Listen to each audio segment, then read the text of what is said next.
Communication. Do you just sit quietly by yourself all day? Of course not. You talk to your friends, family members, teachers, and other people. You also listen to the things that they have to say. Telling things to others and getting to know about things from others is called communication. When we talk, it is communication. What do you talk to each other about? We talk to different people about different things.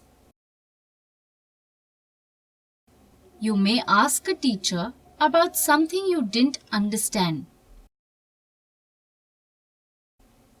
You may ask your bench partner to give you something you need.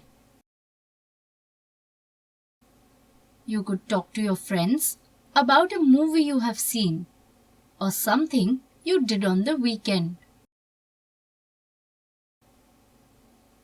Have you played the game Telephone Telephone? Try playing it with your friends. Everyone sits in a circle. One person softly whispers a message to the next person. The next person passes on the message. The last person stands up and says the message out loud.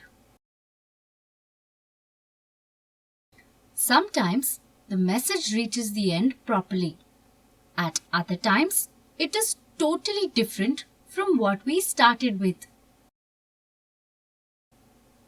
What if you wrote the message on a paper and then passed it to your friends? Would the message reach properly? Yes. Written messages don't change. Many times, oral messages may change as they go ahead from person to person. Even long ago, people knew this. How do you think they could send written messages to faraway places? People were smart. They used birds.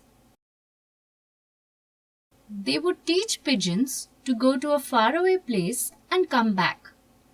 Then they would tie the message to the leg of the pigeon and send the pigeon on its way.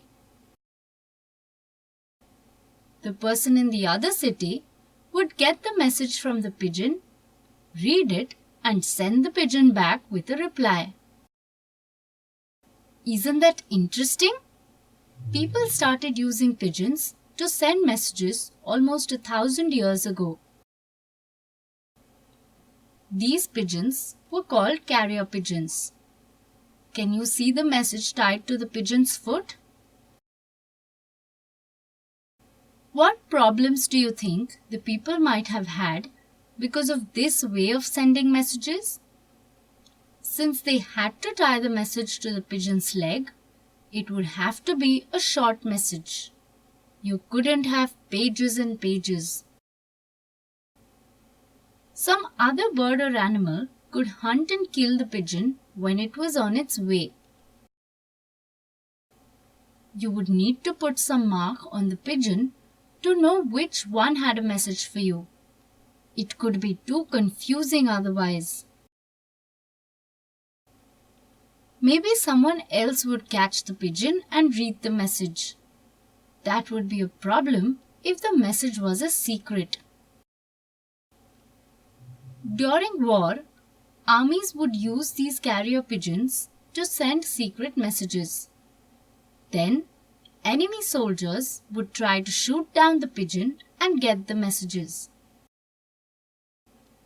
There is an interesting story about a pigeon called Cher Ami who helped save 200 soldiers in the First World War.